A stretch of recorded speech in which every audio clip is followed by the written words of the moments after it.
हम लोग आग फायर के बारे में देखने वाले हैं कि कितने प्रकार की आग होती है और आग क्या होती है, और इलेक्ट्रिकल में आग को क्यों अलग अलग श्रेणियों में बांटा गया है। सबसे पहले हम आग की बात करते हैं, फायर की बात करते हैं।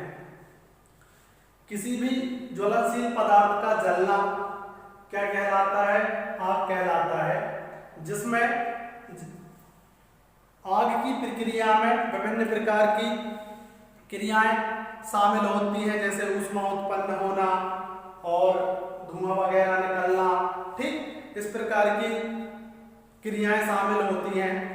यदि हम आग के लिए बात करें तो किसी भी पदार्थ में आग लगने के लिए या जलने के लिए 3 कारक मुख्यतः निर्भर करते हैं, जिसमें से पहला होता है ईंधन, दूसरा हो गया ऊष्मा और तीसरा हो गया ऑक्सीजन।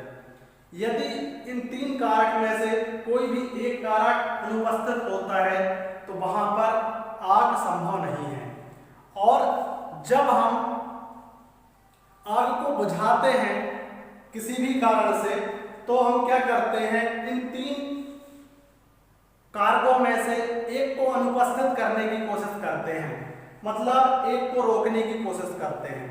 और जैसे ही इन 3 कारक में से एक कारक कम होता है और हमारी आग बुझ जाती है। आग लगने के बहुत से कारण हो सकते हैं, आप लोग जानते हैं, जैसे किसी ने स्मोक वगैरह किया, सिगरेट का जलता हुआ टुकड़ा डाल दिया, कहीं बिजली में शॉर्ट सर्किट हो गया, कहीं जो वायर है उनमें स्पार्क हो गया, या किसी ने कोई जलती चीज छोड़ दी उसकी वजह से। तो ऐसे बहुत से कारण आग के हो सकते हैं। अब आप लोग ने भी दैनिक लाइफ में देखा होगा कि हम आग बुझाने के लिए जनरली क्या करते हैं, इन 3 कारक में से एक को अनुपस्थित करने की कोशिश करते हैं। जैसे कहीं भी आग लगती है तो सबसे पहले हम क्या करते हैं, पानी लेके दौड़ते हैं। क्यों दौड़ते हैं कि जहां भी आग लगी है यदि हम पानी वहां डाल देंगे तो वहां कौन सा कारक इनमें से अनुपस्थित हो जाएगा, तो वहां ईंधन तो रहेगा और ऑक्सीजन भी रहेगा, लेकिन वहां पर क्या हो जाएगी, ऊष्मा अनुपस्थित हो जाएगी। क्या हो जाएगी?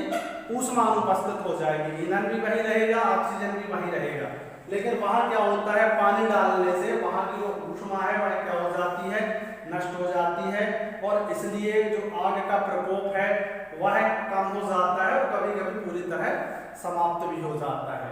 ठीक, जो अपन इलेक्ट्रिकली रूप से जो अपन आग को बुझाते हैं, जैसे कि किसी अग्निशामक यंत्र की सहायता से, तो वह क्या करता है, वहां पर वो क्या करता है, ऑक्सीजन को रोकता है, ईंधन कहीं नहीं जाता है। बस हम या तो ऊष्मा को रोक सकते हैं या किसको रोक सकते हैं, ऑक्सीजन को रोक सकते हैं, ईंधन तो वहीं रहेगा।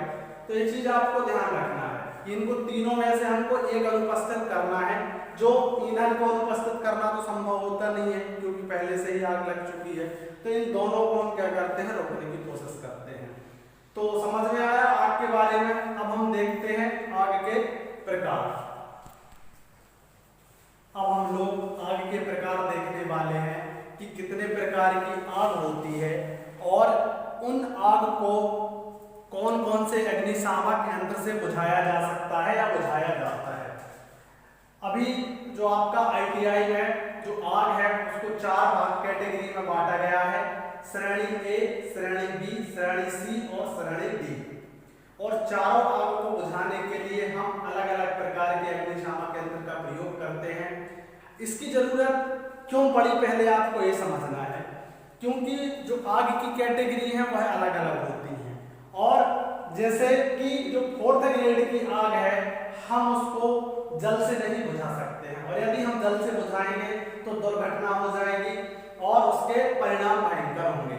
इसलिए हमने आग को 4 भागों में बांटा और किस आग को किस अग्निशामक यंत्र से बुझाया है उसके स्पष्ट निर्देश आप लोगों को इलेक्ट्रिकल में दिए गए हैं। तो जो हमारी पहली आग है वह है श्रेणी A आग, और इसके उदाहरण है लकड़ी, कागज, कपड़ा, जूट। इनमें जो आग लगती है उसको हम किस कैटेगरी में रखते हैं, श्रेणी A आग में।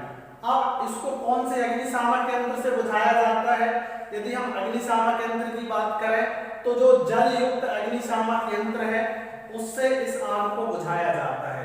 यह क्या होता है, इसमें हम वायु दाब के साथ को जल को एक अग्निशामक यंत्र में क्या करते हैं, भरते हैं, और जहां आग लगी होती है वहां एक लीवर प्रेस करने पर जो जल रहता है वह वायु दाब के साथ क्या होता है, आग के ऊपर स्प्रे होता है और वहां पर क्या होता है, यह आग बुझ जाती है।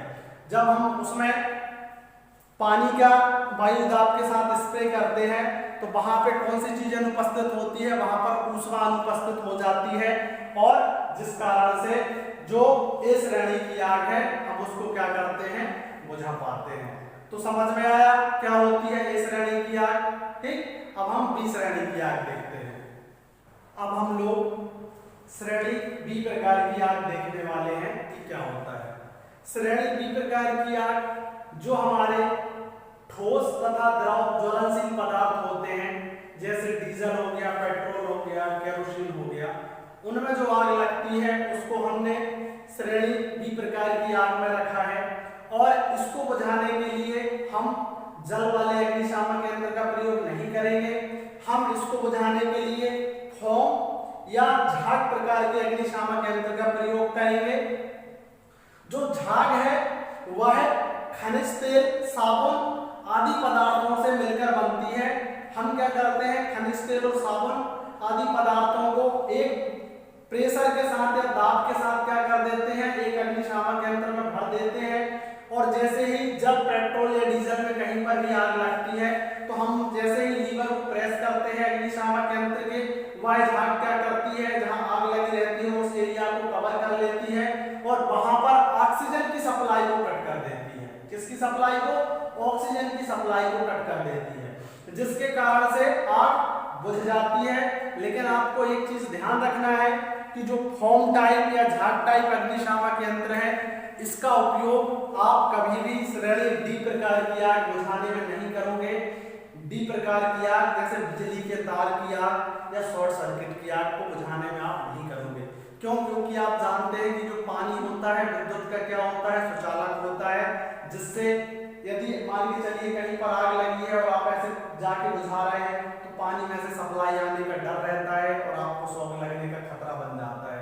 इसलिए आप ध्यान रखना है, झाग वाले का यूज आप डी प्रकार की आग को बुझाने के लिए नहीं करेंगे। ठीक है, अब हम लोग सी टाइप आग को देखने वाले हैं। जो सी टाइप आग होती है इसमें हम गैसीय ज्वलनशील पदार्थों को शामिल करते हैं, जिसमें आपका मुख्यतः एलपीजी, सीएनजी, पीएनजी टाइप की गैसें आती हैं। एलपीजी तो आप सब लोग जानते होंगे, जो आप रसोई में यूज करते हैं उसी को एलपीजी बोलते हैं, लिक्विड पेट्रोलियम गैस। दूसरा होता है सीएनजी, जिसको बोलते हैं कंप्रेस्ड नेचुरल गैस। इनको बुझाने के लिए हम जो अग्निशामक यंत्र प्रयोग करते हैं इसमें हम एक से अधिक अग्निशामक यंत्रों का प्रयोग कर सकते हैं। जो हमारा पहला होता है शुष्क पाउडर वाला अग्निशामक यंत्र होता है, दूसरा होता है कार्बन डाइऑक्साइड वाला अग्निशामक यंत्र, और तीसरा होता है हैलोजन प्रकार का अग्निशामक यंत्र। तो इन तीन प्रकार के अग्निशामक यंत्रों से हम सी टाइप की आग को बुझा सकते हैं। इसमें आपको ध्यान रखना है जो गैसीय पदार्थ होते हैं उनमें जो आग लगती है उसको हम श्रेणी सी टाइप की आग में क्या करते हैं, शामिल किया गया है। ठीक है,